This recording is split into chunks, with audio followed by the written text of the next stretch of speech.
안녕하십니까? 오늘 이렇게 초청해 주셔서 대단히 감사합니다. 그리고 오늘 이렇게 소개를 해 주실 때 그리고 왜 이 아시아 미래 포럼이 열리는가, 그리고 왜 이슈에 대해서 얘기를 하는가에 대해서 사실 신뢰를 구축하는 첫 번째 초석이다라는 거에 대해서는 깊이 공감을 합니다. 그래서 일단은 민주주의가 지금 위협받고 있는다는 이견이 없을 거라고 생각합니다. 그래서 베네수엘라, 헝가리, 인도에 이르기까지 민주주의가 후퇴를 하고 있습니다. 그리고 뜻밖의 이제 유럽, 북미, 동아시아의 선진국들의 유서 깊은 민주 국가들은 사실 새로운 문제들을 직면하고 있습니다. 그렇기 때문에 그 문제들이 왜 일어나고 있는가, 그리고 이런 민주주의들, 그러니까 유서 깊은 민주주의들의 상태를 결국에 알아야 어떻게 저희들이 문제들을 이겨낼 수 있을까에 대해서 더 얘기를 할 수 있을 것 같습니다. 그리고 오늘 드릴 말씀의 핵심은 결국에 오늘 우리가 겪는 어려움의 상당 부분은 정치적 양극화라는 문제를 에서 발생한다는 것입니다. 그래서 이 양극화가 왜 일어나는가, 그리고 그것을 극복하기 위해서 우리가 무엇을 할 수 있을까에 대해서 더 얘기를 하면 좋을 것 같습니다. 그래서 민주주의의 상태를 좀 보자면 두 개의 사진을 동시에 좀 떠올려야 합니다. 그래서 지난 100년간 그리고 사회적인 그런 연구들이 이루어졌던 것을 봤을 때 사실 결론이 사실 매우 간단합니다. 그래서 이런 부유한 그리고 오래된 민주주의들은 절대로 죽지 않는다, 무너지지 않는다. 그래서 미국이나 한국과 같은 민주주의들은 절대로 무너지지 않는다는 것입니다. 정치학자들은 많은 것을 논쟁하긴 합니다만 그래도 민주주의의 역사가 깊을수록 그 민주주의가 튼튼하다. 그리고 그 민주주의가 부유할수록 뭐 GDP와 같은 여러 가지 특성들을 봤을 때 민주주의가 더 단단한 것입니다. 그래서 다니엘 트리스만 학자에 이르기면 20세기의 자료를 바탕으로 1인당 국민소득과 그리고 민주주의의 그런 지속 기간을 예측 변수로 연구를 했는데요. 미국과 같은 특성을 가지는 나라의 민주주의가 결국에는 뭐 거의 무너질 가능성은 0.0008밖에 안 된다라고 일단 연구 발표를 했습니다. 그래서 미국이 1932년 보다는 훨씬 더 낮고요. 그리고 다른 국가들에 비해서는 현저히 낮다는 것을 볼 수 있습니다. 그래서 이런 수치들을 기억을 하실 필요가 있습니다. 그래서 한국과 같은 민주주의도 비슷한 결과가 나오는 것, 같은 모델과 다른 변수들을 이제 활용을 했을 때 한국에서의 민주주의도 결국에 적용을 해봐도 뭐 0.09% 정도로 굉장히 낮다는 것을 볼 수 있습니다. 그래서 부유함을 일단은 95%나 더 높다는 것을 볼 수 있습니다. 그래서 그리고 이제 결국에 경제가 더 발전할수록 민주주의가 더 탄탄해진다는 것을 볼 수 있습니다.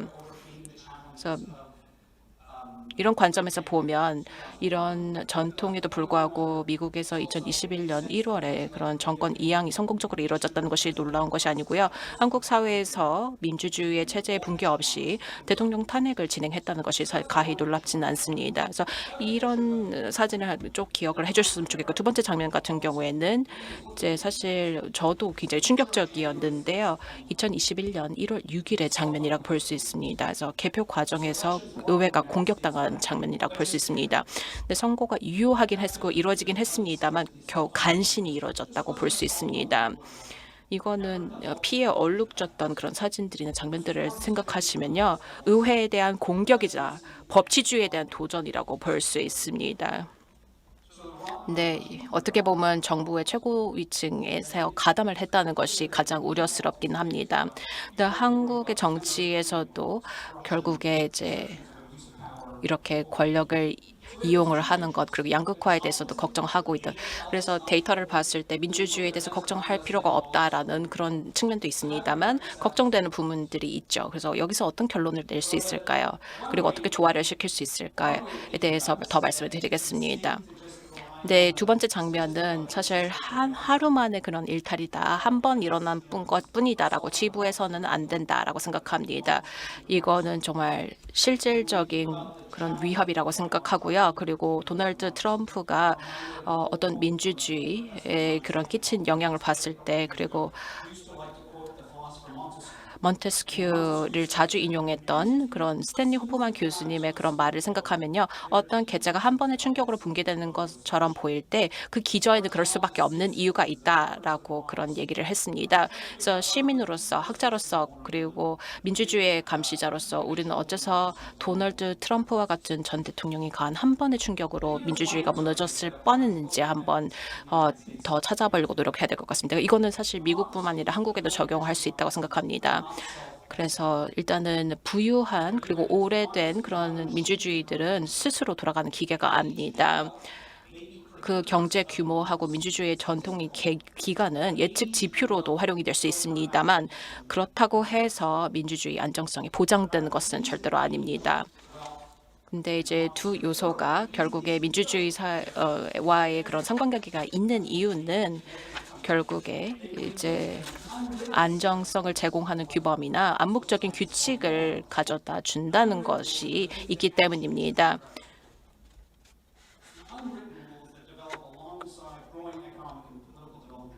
그래서 이런 규범과 암묵적인 규칙들이 경제가 발전을 하면서 가지러집니다. 그래서 헌법은 사실 존재한다고 해서 제대로 집행될 거라고 생각하시면 안 됩니다.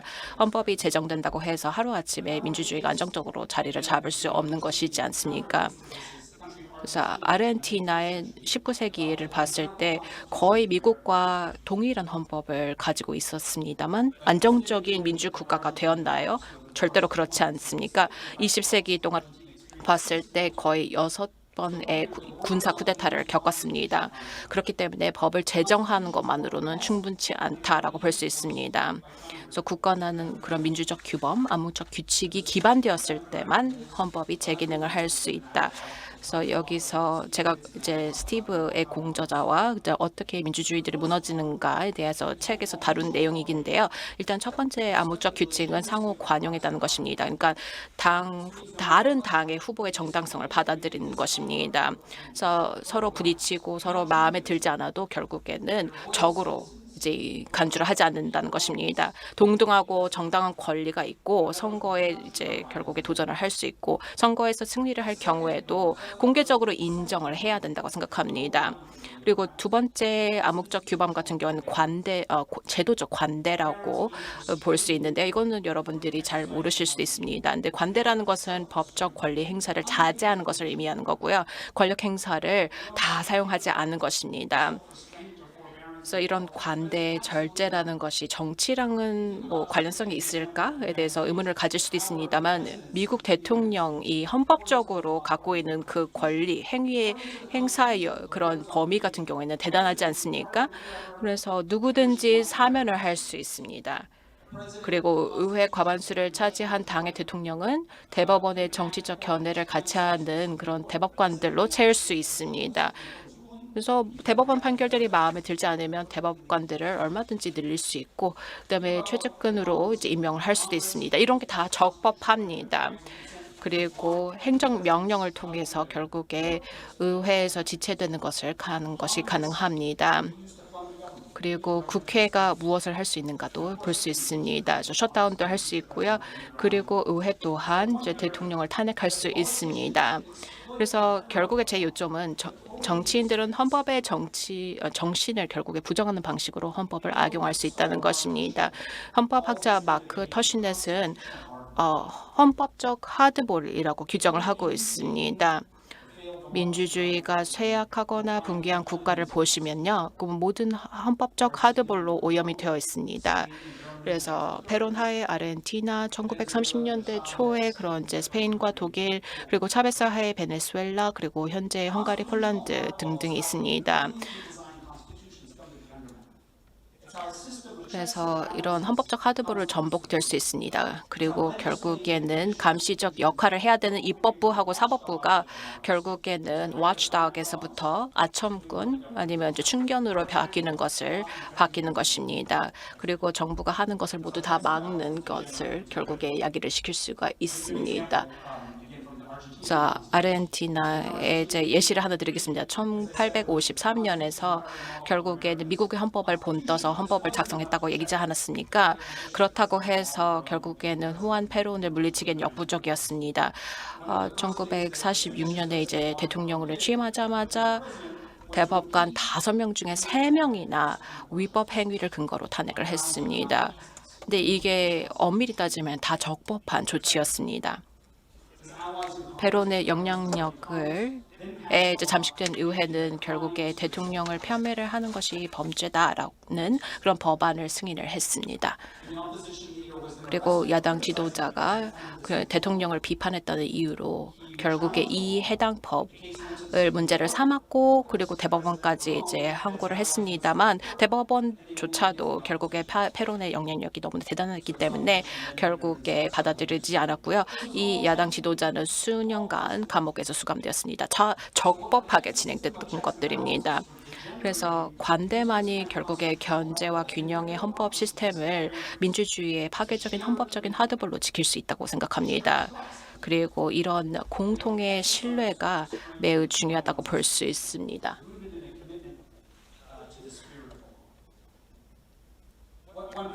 하나의 마지막 예시로 역대 미국 대통령 임기 제한을 한번 생각해 보는 것도 중요하다고 생각합니다. 그래서 한 1951년까지만 해도 이제 재선에 대한 법적 제한이 없었습니다. 그래서 조지 워싱턴 이제 1대 대통령 같은 경우는 이선 후에 이제 대통령직에 물러났고요.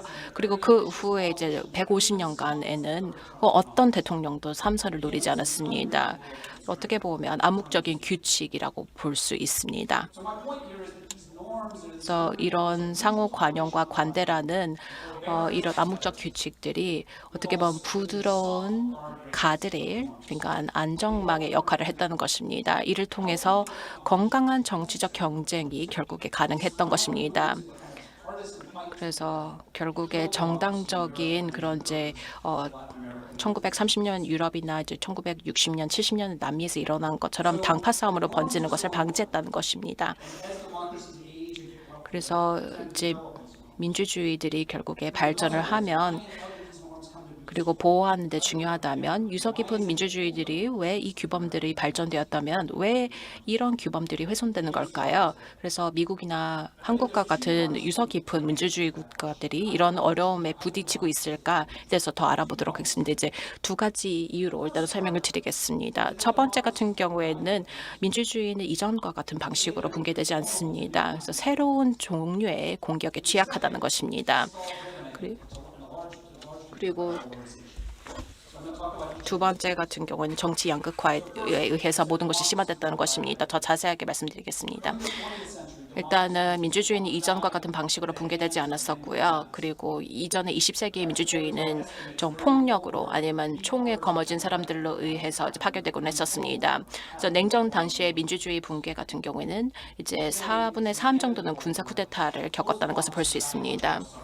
그리고 이제 현재 같은 경우 훨씬 더 교모한 방식으로 이제 민주주의가 붕괴된다는 것을 볼 수 있습니다. 일반 대중이 아니라 선출된 지도자의 손에 의해서 붕괴되고 있고 그리고 민주주의적 제도를 이용해서 민주주의를 전복하고 있습니다. 선거, 국민투표, 의회법 그리고 대법원 판결을 이용하고 있습니다.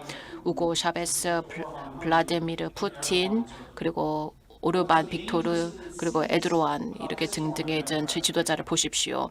선거 형태를 이용한 독재가 위험하고도 음흉한 이유는 결국에 민주주의를 표방하기 때문에 더욱더 위협이라고 볼 수 있습니다. 길거리에는 탱크가 없고요. 헌법도 여전히 유효한데도 불구하고 그리고 선거도 이루어지고 있고 의회도 운영이 되고 있습니다. 사실 민주주의를 훼손하기 위한 여러 가지 방법이 별거 아닌 것처럼 보일 수도 있습니다. 정부 또 공공 안전을 지키기 위해서 부패에 맞서 싸우고 청렴한 선거 지도 시스템을 도입하기 위해서 노력하는 것처럼 보입니다만 너무 늦을 때까지 어떤 상황인지 인식을 못하고 있습니다. 그래서 2011년 우고 차베스 대통령이 12년간 이제 연임을 했을 때 설문조사에 의하면 대부분의 시민들이 민주주의 국가에 살고 있다라고 답변을 했었습니다. 그렇다면은 민주주의의 붕괴가 이제 투표에서부터 시작된다고 볼 수 있을 텐데요. 어째서 시민들은 이런 식으로 투표를 할까요? 제가 답변을 드리겠습니다. 바로 정치적 양극화가 여기에 기여하고 있습니다. 극한의 정치적 양극화가 문제입니다. 사실 양극화 자체는 꼭 나쁘다고만은 할 수 없는데요.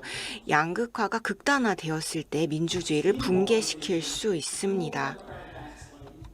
민주주의를 퇴보시킬 수 있고요. 그리고 투표자들이 그 사실을 인지하지 못하게 합니다. 그러면 양극화가 무엇이고 왜 이게 위험한 걸까요? 이 질문에 대한 답은 미국 정치와 관련된 경험을 통해서 말씀드릴 수 있을 것 같습니다.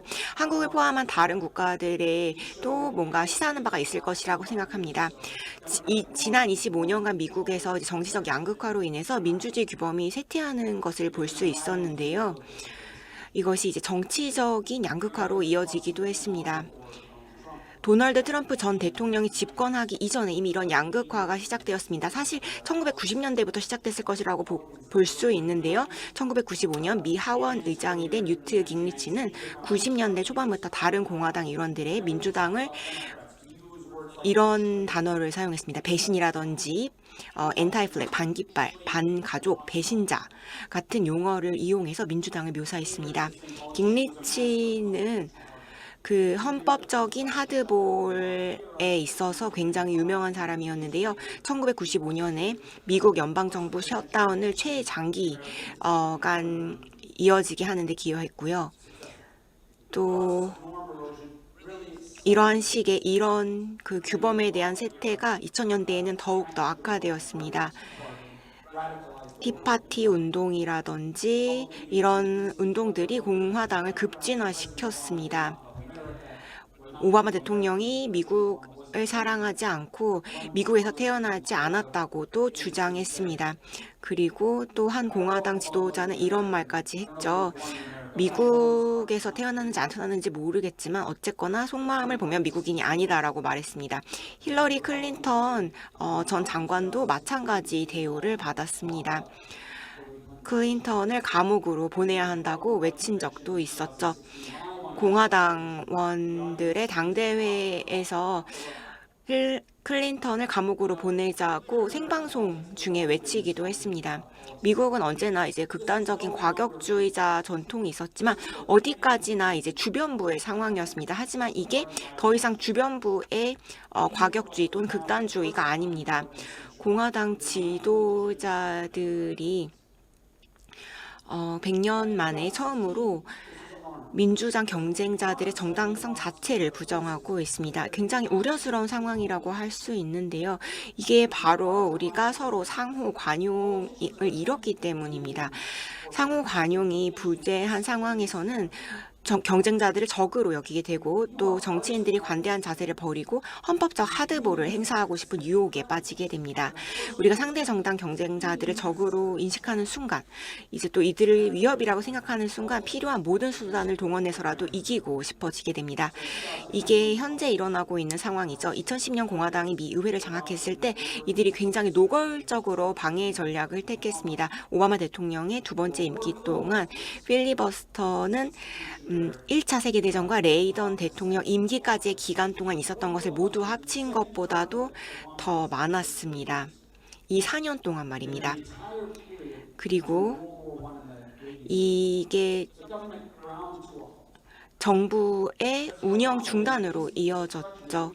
정부가 기능을 못하는 상태에 빠지게 된 것입니다. 이에 대해 오바마 대통령이 헌법적인 하드볼을 통해서 대응하기로 했습니다. 행정명령을 통해서 정책을 만들었습니다. 사실상 이게 합법적이기는 하지만 헌법 정신에는 분명히 위배되는 부분이 있습니다. 이러한 상황이 도널드 트럼프가 대통령이 되기 전에 이미 일어나고 있었습니다. 2016년 미국인들이 단순히 트럼프를 대통령으로 투표해서 이런 상황이 된 것이 아니라는 뜻입니다. 왜 이런 일이 벌어지고 있는 걸까요? 그리고 우리가 여기서 얻을 수 있는 교훈이 무엇일까요? 미국의 민주주의 규범을 훼손하고 있는 것은 바로 양극화입니다. 이러한 상황을 야기하는 요인이 무엇일까요? 공화당과 민주당은 이제 정말 서로를 두려워하는 동시에 혐오하고 있습니다. 1960년에 굉장히 유명한 설문조사가 있었는데요. 정치학자들이 이런 질문을 했습니다. 만약에 자녀가 상대 당 지지자와 결혼하면 어떻겠냐라는 질문을 했을 때 응답자의 50%가 굉장히 불쾌할 거라고 답변을 했습니다. 그리고 60년대에 5%였던 것이 이제 50%로 최근에 급증한 것을 볼 수 있습니다. 리리아나 메이슨의 최근 연구에 따르면 민주당과 공화당은 약 60%가 상대 당을 미국의 위험 요소라고 간주했습니다. 최근에 퓨 설문조사에 따르면 민주당원의 55% 그리고 공화당원 49%가 상대당이 두렵다라고 응답했습니다. 저희가 이 남북 전쟁 이후로 이런 양극화는 언제나 있어 왔습니다. 세율이라든지 의료보험 제도와 관련해서 언제나 반목이 있기는 했습니다. 하지만 오늘날의 상황은 굉장히 더 심오한 요인을 기반으로 하고 있습니다. 인종, 종교, 삶의 방식 등 굉장히 다양하고 심오한 이유에 의해서 이러한 양극화가 심화되고 있습니다. 이전에는 대부분 백인 남성들이 미 사회를 지배했습니다. 또 기독교인들이었는데 하지만 상황이 굉장히 급변했죠. 정책적으로는 사실상 굉장히 유사한 면을 보였었는데요. 지난 50년 동안 극적인 변화가 있었습니다. 최근 들어서 대부분의 모든 미국인들에게 투표권이 주어지게 되었고, 이로 인해서 남부 백인들이 대거 민주당에서 공화당으로 돌아서는 추세가 지속됐습니다. 두 번째로는 미국에 굉장히 많은 이민자가 유입되었죠. 60년대에 이제부터 들어온 이민자들이 대부분 민주당을 지지하고 있습니다. 그리고 다음으로는 레이건 정부에 이르러서 복음주의적 기독교인들은 공화당으로 전환을 했습니다. 그렇기 때문에 오늘날 민주당과 공화당이 인종적, 문화적으로 상당히 다른 양상을 보이고 있습니다. 민주당은 도심에 거주하는 세속주의 경향의 고학력 백인 그리고 소수 인종 집단을 망라한 굉장히 다양한 연합에 가깝다면 근데 이 기독교 백인은 어떠한 집단으로도 치부할 수가 없습니다. 공화당이 여전히 백인과 기독교인 비율이 압도적인 상황인데요. 한때 주류였던 기독교 백인은 견제받지 않고 미국의 사회, 경제, 문화, 정치 꼭대기에 위치했었습니다. CEO라든지 TV 앵커라든지 영화 배우, 대학 교수 같은 주요 직종을 다 독점을 했었죠. 그리고 기독교 백인은 민주, 공화 양당 모두를 상징하는 집단이었습니다. 하지만 이러한 주류가 자리를 이어가는 것이 이들에게 굉장히 큰 위협으로 다가온 것입니다. 하지만 이런 상황 때문에 공화당의 많은 지지자들이 나라를 빼앗기고 있다고 느끼는 것입니다. 궁극적으로 이런 배경에서 양극화가 발생하게 된 거죠. 문제는 극단적 양극화가 민주주의를 소멸시킬 수 있다는 것입니다. 정치적으로 양극화가 극으로 치달은 나머지 각 진영이 상대의 승리를 용납하지 못하고 그릇되다고 치부하는 수준이 되면은 민주주의의 위기가 도래하게 됩니다. 폭력이라든지 쿠데타 같은 비정상적인 수단까지 나타날 수 있는 거죠. 최근에 밀란 스보릭이 진행한 연구에 따르면 사회가 양극화될수록 투표자들, 유권자들이 비민주적인 행위를 자신이 속한 진영이 비민주적인 행위를 하더라도 이것을 용인할 가능성이 커진다고 합니다. 그렇다면 세계의 다른 국가들은 어떤 상황일까요? 양극화의 근원은 국가마다 모두 다릅니다. 미국에서는 인종이 주된 요인이죠. 종교가 이제 인도에서의 분열을 가져오고 있고요. 유럽에서는 이민과 문화적 갈등이 양극화로 이어지고 있습니다.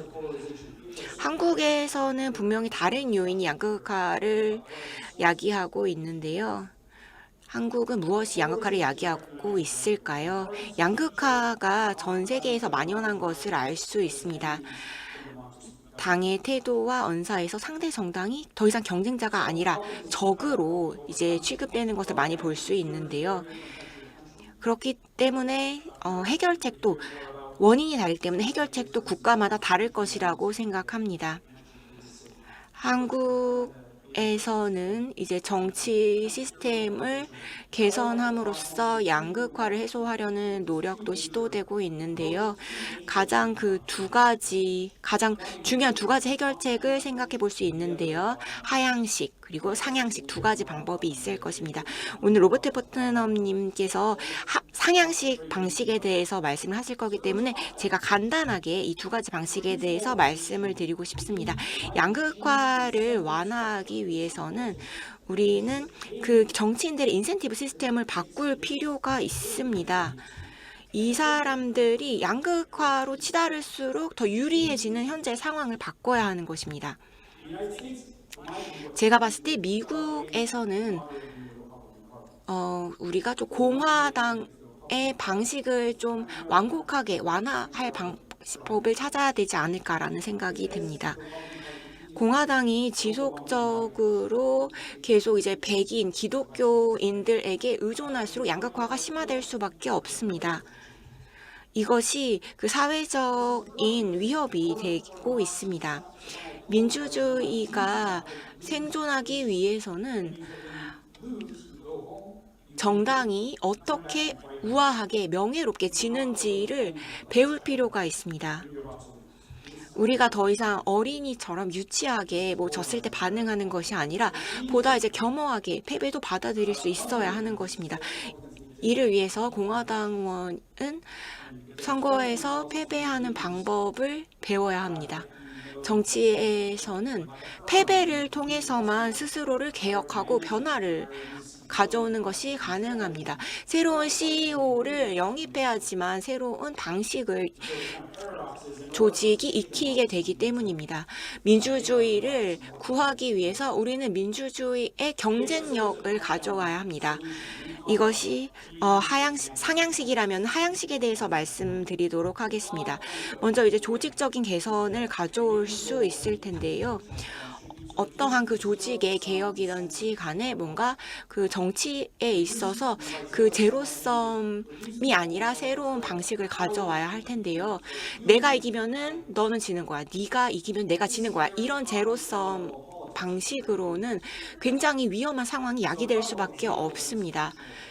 그렇기 때문에 우리가 미국이 이제 굉장히 대부분의 민주주의 다른 국가들과는 달리 저희가 이제 굉장히 다당제를 운영하고 있지는 않습니다. 미국의 이제 선거 제도 자체를 바꿔야 될 필요가 있는데요. 미국이 이렇게 지금 각 주별로 선거를 진행하는 시스템을 변경해야지만 우리의 양극화를 줄일 수 있습니다. 민주주의에 있어서 미국에 있어서 우리가 그 미국의 선거 제도를 통해서 정치에서 승리하고 또 대통령이 각 당에서 선출되었을 때 문제는 이제 과반수 득표를 얻지 못한 상황에서도 대통령을 배출할 수 있다는 한계가 있습니다. 1988년 이후로 진짜로 이제 과반수 득표로 대통령이 당선된 적은 딱 한 번밖에 없었습니다. 21세기가 되어서도 12년간 계속해서 과반수 득표 없이도 대통령이 당선되는 상황이 벌어졌습니다. 세 번째로 제가 말씀드리고 싶은 건 한국에도 굉장히 연관이 있다고 생각하는데요. 이게 좀 비현실적으로 들릴 수도 있겠지만 한번 들어보실만 하다고 생각합니다. 미국과 한국은 대통령제를 공유하고 있는데요. 우리가 의회제가 아니라 두 국가 모두 대통령제로 운영되고 있습니다. 대통령제라고 하는 것이 결국에 이런 제로섬 시스템을 더욱더 강화하고 악화시키는 시스템이라는 것입니다. 왜냐하면은 대통령제에서는 한 개의 정당만 승리할 수 있습니다. 네가 져야만 내가 이기는 게 가능한 거죠. 이게 결국 미국과 한국 모두가 굉장히 부담 요인으로 작용하게 되는 것입니다. 그렇기 때문에 이러한 그 제로섬 시스템을 개선할 필요가 있습니다. 제가 마지막으로 말씀드리고 싶은 것은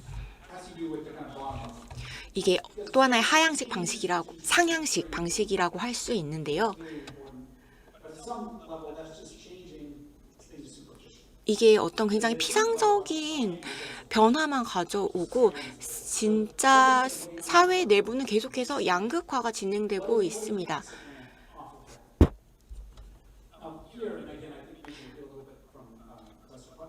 파트넘 교수님께서 이후에 말씀해 주시겠지만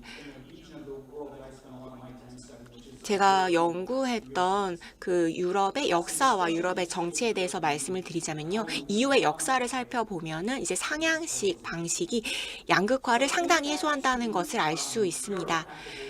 그 2차 대전 이후의 유럽을 살펴보면은요, 굉장히 큰 전쟁을 겪으면서 도시가 다 폐허가 되었습니다.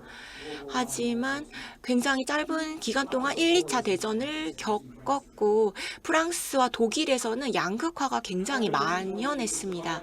48년부터는 이러한 양극화가 극복되었는데요.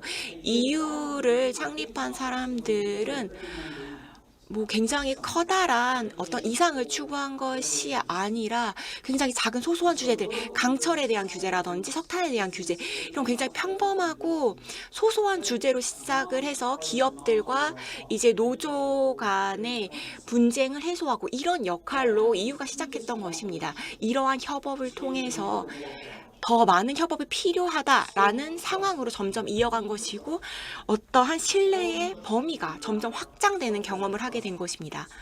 이러한 그 신뢰의 확장이 오늘날까지 이어지게 된 것입니다. 지역 단위, 국가 단위에서 각 정당 간의 경쟁 상황 속에서도 협력을 통해서 인프라를 짓고 도로를 보수하고 또 아이들을 위한 시설을 만들고 있습니다. 이러한 방식에 대해서는 모든 정치인들이 동의할 것이라고 생각합니다. 문제를 해결할 수 있을 뿐만 아니라 신뢰의 기반을 다질 수 있기 때문입니다. 제가 문제 해결을 하는 민주주의로 나아가기 위한 방법이라고 제안드리고 싶은 부분이고 현재 양극화를 해소할 수 있는 대안이라고 말씀드리고 싶습니다. 결론적으로는 우리가 현재 굉장히 극단적인 양극화의 시대에 살고 있긴 하지만 민주주의가 우리가 자정만 할 수 있다면은 최고의 시스템이라는 것은 부정할 수 없을 것입니다. 민주주의가 지금 현재 마주하고 있는 위기 그리고 과제를 해결해야 할 것입니다. 우리가 민주주의를 더 확장하고 더 강화하고 그리고 이러한 양극화의 어려움을 극복할 수 있어야 할 것입니다. 감사합니다. 예, 우리 데니엘 집이었고요. Thank you so much for your lecture, Professor.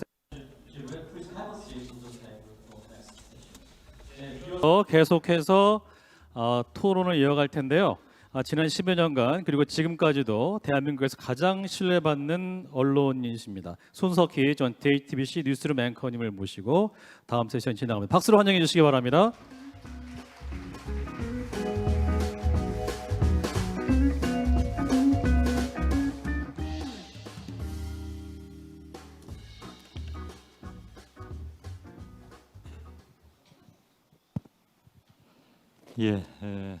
반갑습니다. 우리 지블렉 교수님 멀리서 어제 오신 걸로 알고 있는데 아마 시차 적응도 아직 못 하셨을 텐데 오늘 좋은 강연을 해주셨습니다. 다시 한번 감사의 박수를 부탁드리겠습니다.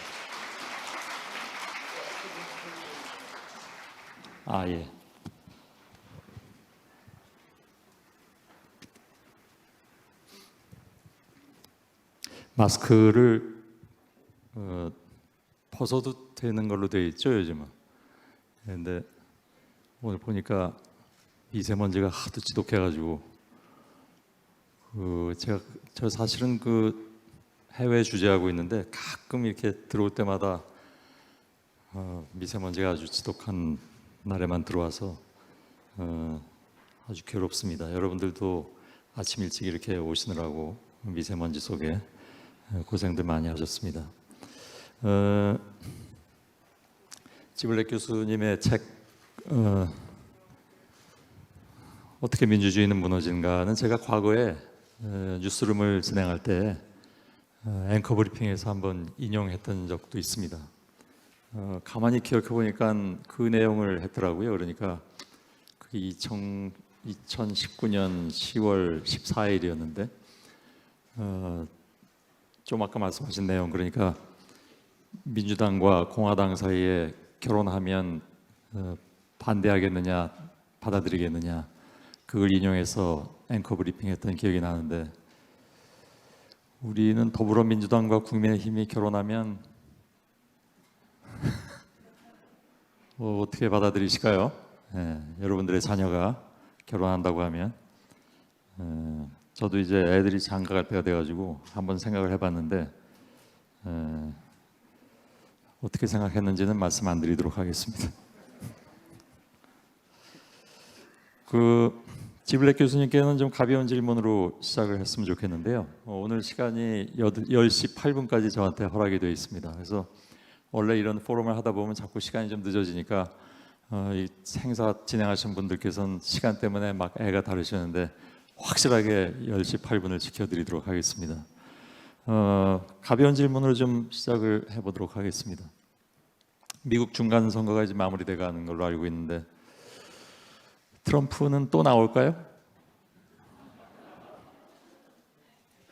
He would like to. 그러고 싶겠죠.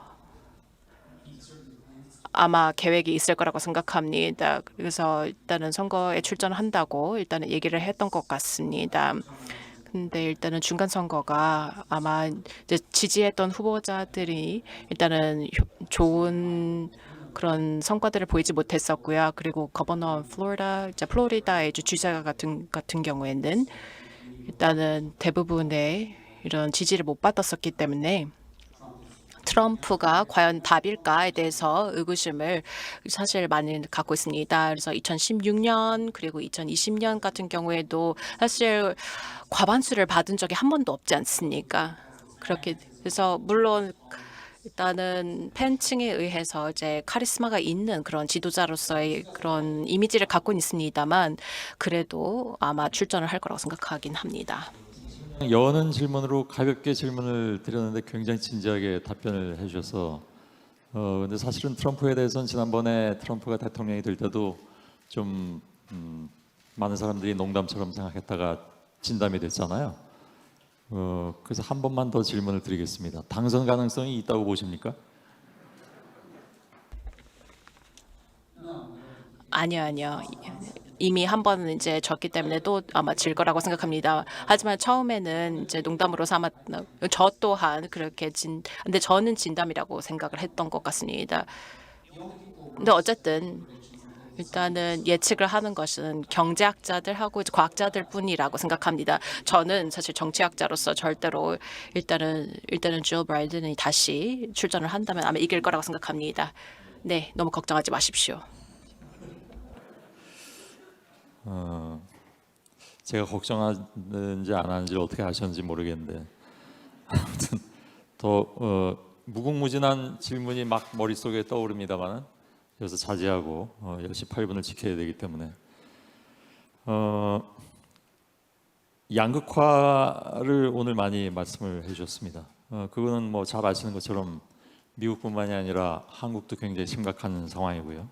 그래서 한국의 양극화는 그럼 왜 일어나느냐에 대해서 아까 질문하고 싶다고 말씀하셨는데 그건 뭐 여기 계신 분들께서는 누구나 잘 아시겠지만 한국의 양극화는 뭐 기본적으로는 이데올로기 문제라고는 합니다만은 그보다 더 기본적으로는 지역적인 문제도 있는 것 같고 제가 보기에는 다른 분들도 마찬가지로 생각하실 겁니다. 그래서 미국의 양극화를 초래한 여러 가지 인종 문제하고는 조금 더 다른 측면이 있어서 이걸 어떻게 그러면 해결할 것이냐에 대한 정확한 답을 지블렉 교수님께 질문을 드리기는 좀 어렵긴 합니다만은 그래도 말씀을 좀 드려보자면 지금 정당 같은 경우에는 뭐 아시는 것처럼 우리 같은 경우에 각 이익 집단을 대표하고 아까 말씀드린 우리 양극화의 원인이 되는 뭐 지역주의 뭐 이런 것들을 대변하고 있기도 합니다. 그래서 관용과 자제를 통해서 정치를 극복해야 된다고 말씀하셨지만 과연 그런 것이 가능하겠는가? 그러니까 지금과 같은 상황에서 더욱더 좀 어려워 보이는데 그것을 과연 극복할 수 있는 방법이 있는가에 대해서 혹시 의견이 있으시다면 좀 답을 듣고 싶습니다. 미국 같은 경우에는 매우 지역화가 되어 있습니다. 지금 이제 선거의 결과는 빨간색하고 파란색 이렇게 주구들이 다 이루어진다는 것을 볼 수 있지 않습니까? 그래서 미국 또한 이제 지역주의가 굉장히 강하다라고 말씀드릴 수 있겠습니다. 제가 드렸던 제안들이 현실적이냐라고 물어보셨을 때는 일단은 그렇지 않을 수도 있긴 합니다만 그래도 헌법이 이제 개정이 되거나 라고 생각하는 것이 더 비현실적이라고 생각합니다. 그렇지만 근데 아무 조치를 취하지 않으면서도 좀 나아지지 않을까라고 생각하는 것이 가장 위험하다고 생각합니다. 가장 비현실적인 조치가 생각하지 않습니다. 그래서 일단은 사회의 당원으로서 일원으로서 일단은 문제를 인식을 하고 그 다음에 이제 계속 문제를 해결하려고 노력해야 됩니다. 이게 사실 뭐 10년, 20년 걸릴 수도 있거든요. 근데 이제 그런 헌법적인 개정 같은 경우에는 미국에서도 30년, 40년 정도 걸릴 수도 있습니다. 그래서 여성의 참정권은 일단은 1940년에 처음에 이제 거론이 됐었는데요. 사실 개정이 됐던 것은 이제 일단은 거의 이제 할머니들이 이제 처음에 얘기를 했던 것이 결국에 손녀들이 결국에는 그것을 누리지 않았으니까 그래서 일단은 기후 변화 등등의 그리고 지정학적인 그런 이제 여러 가지 위기들을 봤을 때 일단은 이렇게 세대 이렇게 100년을 기다릴 수 있는 시간은 없다라는 그런 위기감으로 긴박하게 느껴질 거라고 생각합니다. 그래서 매우 이제 일단은 안타깝긴 합니다만 제가 다른 대안을 드릴 수는 없을 것 같습니다. 근데 물론 정치적으로 봤을 때 아니면 베를린의 그런 벽의 붕괴가 됐던 그런 순간들만 봐도 매우 빠르게 이루어지는 그런 변화들도 있긴 합니다만 그래도 그 변화가 일어나기 전까지는 수년간의 그런 준비 작업이 있었습니다. 그 책에서도 그렇고 오늘 또 강연하신 내용 중에서도 그 부분을 강조하셨는데 예를 들면 상호 관용의 문제, 그러니까 그 뭐 정당 간의 상호 관용뿐만이 아니라 각 진영 간의 상호 관용도 필요한 그런 시대임에 틀림이 없죠. 그리고 이제 어떤 그 제도적인 문제에 있어서의 어떤 자제의 문제 같은 것은 매우 사실은 그 필요한 것으로 느껴지긴 하는데 글쎄요, 제가 무슨 그 염세주의자는 아니지만 지금 같은 상황에서 과연 그런 것이 어떤 방법으로 가능한 것인가? 그러니까 어찌 잘못 들으면 어떤 그 낭만주의 시대의 얘기처럼 들릴 수도 있어서 그게 어떻게 실현 가능한 것인가? 이렇게 양극화의 시대에 있어서 서로 관용하라고는 말은 할 수 있지만 그걸 실천할 수 있는 방법은 무엇인가? 오늘 발제하신 것의 그 내용 중에 제가 그 텍스트로 본 것은 마지막에 그런 말씀을 하셨습니다. 그러니까 미국 같은 경우에는 공화당이 져야 된다. 선거에서 실패해야 된다. 그건 유권자의 심판을 말씀하시는 거겠죠. 그러면 우리 같은 경우에도 그렇게 얘기할 수 있는 것인가? 그러니까 뭐 국민의힘이 져야 된다, 아니면 더불어민주당이 져야 된다. 그렇게 간단하게 치환해서 얘기할 수 있는 것인가 하는 고민이 좀 됩니다. 예. 그래서 교수께서 생각하시기는 어떤 방법으로 이미 상당 부분 사라져버린 관용의 문제, 상호 이해의 문제 이런 것들을 회복할 수 있는가 하는 것을 생각을 해보신 적이 있으신지요?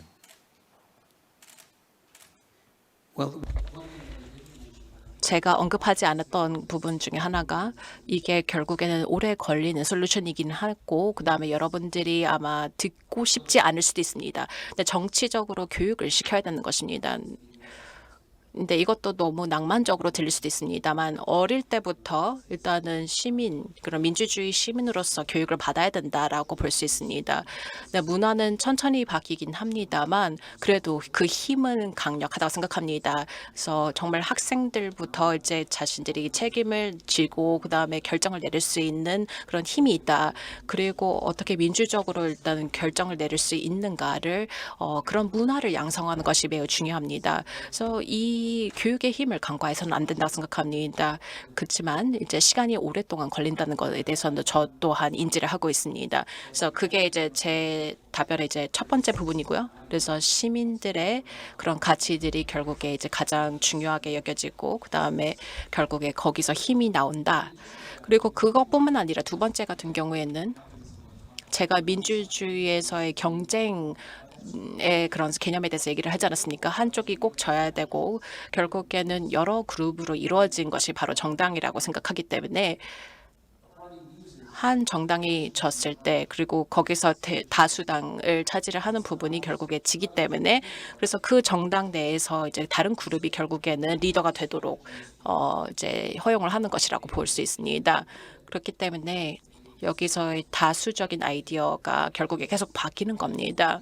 그래서 파티 내에서 정당에서의 다른 그런 아이디어를 갖고 있는 그런 이제 소수당들이 계속 나오고 이게 아마 1980년, 70년만 봐더라도 미국의 민주당이 이제 레이건 같은 이제 선거 등에서 계속 졌었고 너무 이제 빌 클린턴이 이제 92년에 처음 들어왔을 때 이제 민주당이 계속 연속적으로 졌을 때 일단은 좀 더 이제 중립적으로 변해야 된다라는 것을 이제 착각을 이때 판단을 했었고 그때 이제 이겼었고요. 토니 블레어 때도 마찬가지입니다. 그래서 일단은 제3의 길을 봤을 때도 일단은 더 계속 지다 보면 결국에 거기 대해서 소수당이 결국에 더 중립적으로 변해야 된다라는 것을 판단을 하기 때문에 결국에는 민주주의가 결국에 민주주의를 더 강하게 만든다라고 볼 수 있겠습니다. 그 책에서는 사실은 저 언론에 대한 얘기는 그렇게 많이 언급하지는 않으셨습니다. 아마 정치학자시고 그렇기 때문에 그러나 정치에서도 언론을 빼놓을 수는 없는 문제고 여기 모인 분들이 또 상당 부분 또 언론계에 계신 분들이기도 하기 때문에 언론과 정치의 문제에 있어서 다시 말해서 이제 정치하고 언론이 서로 다른 장에서 견제하고 감시를 해야 함에도 불구하고 언론 역시 어떤 정파적 이해관계 속에 있다라든가 그렇게 해서 그 속에 수익 모델을 찾게 되고 예를 들면 정치는 그렇게 해서 표를 얻을 수 있지만 언론은 그렇게 해서 또 수익 모델을 찾고 있는 것이 현재 상황인 것 같습니다. 적어도 레거시 미디어 시대에 있어서의 어떤 언론의 역할이라든가 이런 것들이 특히나 디지털로 넘어오면서 더욱더 자기 확증주의에 빠진 대중을 선동하고 그에 의해서 수익 모델을 찾고 하는 것을 볼 수가 있단 말이죠. 물론 이것은 이제 다른 세션에서 더 본격적으로 다뤄질 문제인 것으로 제가 알고 있긴 합니다만 오늘 포럼에서 지블렉 교수께서 보시기에 미국에서 언론도 뭐 많이 논란이 되지 않았습니까? 특히 트럼프 시대 폭스라든가 굉장히 편향적인 혹은 이제 정파적인 언론들이 오히려 더 득세하고 이런 것을 바꿔낼 수 있는 것인가? 그건 어떤 방법으로 바꿔낼 수 있는 것인가에 대해서 혹시 고민을 많이 해보셨는지요? Yes, so 이러한 양극화의 요인들, 사회적인 것들, 경제, 인종 이런 것들이 다 요인이 되지만 분명히 이런 그 언론이 상황을 더 악화시키는 부분이 있다고 생각합니다. 언론이 아니었다면 이렇게까지 상황이 나빠졌을까라는 생각까지 듭니다. 정치는 이미 트위터 이전에도 분열되었습니다.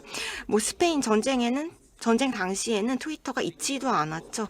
분명히 뭐 언론이 주 요인이라고는 할 수 없지만 분명히 역할을 하는 바가 있습니다. 그리고 오늘날의 기술 구조를 생각해 보면은 예전에는 뭐 라디오라든지 뭐 이런 것들이 히틀러가 부상하는 데 기여를 한 바 있고, 또 TV 같은 경우에도 뭐 미국에서 반민주주의 경향에 가세한 부분이 있다고 생각합니다. 하지만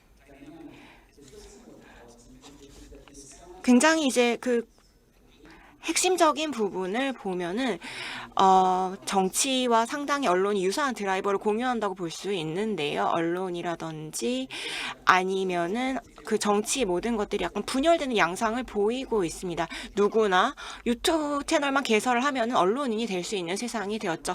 정치 경험이 없더라도 뭐 정치적인 뭐 목소리를 내는 것이 가능해졌습니다. 하지만 여기서 역설적인 것은 점점 더 우리의 어떤 조직 운영 방식이 민주화될수록 반민주적인 세력들에게 뭔가 힘을 주게 되는 구조가 된다는 것입니다.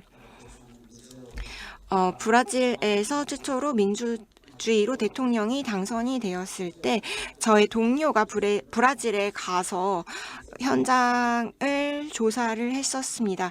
보면은 그 당시에 대통령이 언론을 별로 활용하지 않은 반면에 야당에서는 언론을 굉장히 잘 활용하는 상황이 벌어졌습니다.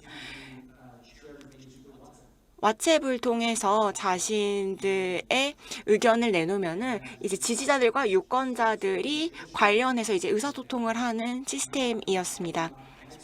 저는 이러한 부분에 있어서 전문가라고는 할 수 없지만 저는 이러한 언론이 해야 되는 역할이 굉장히 수문장 같은 역할을 해야 되는 것이 아닌가라는 생각이 듭니다.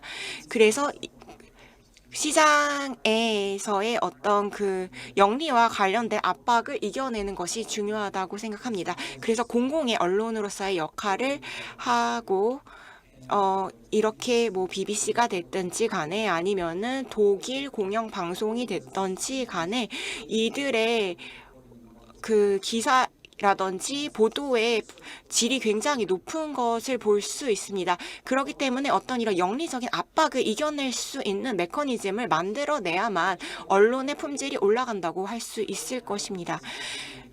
보면은 미국 같은 경우에는 이제 시장에서의 메커니즘이 도널드 트럼프에게 이제 우호적인 보도를 하는 데 있어서 기여한 바가 있다고 생각합니다. 하여간 뭐 이 문제는 우리 모두의 고민이기도 합니다. 그래서 과거에 제가 다른 자리에서는 그런 얘기를 한 적도 있는데, 그러니까 우리의 어떤 정치 커뮤니케이션이라는 것이 그냥 제 식으로 표현하면 카타르시스 커뮤니케이션이 아닌가. 다시 말하면 앞에 있는 상대방을 설득하려는 그런 커뮤니케이션이 아니라 자기 뒤에 있는, 그러니까 자기를 지지해주는 지지자들만을 향한 그런 커뮤니케이션을 하다 보니까 그것은 이른바 이제 배설 커뮤니케이션, 그러니까 카타르시스 커뮤니케이션이 아니냐. 특히 뭐 이제 정치적 토론회장에서는 그런 것이 굉장히 강하게 그런 성격이 드러나고요.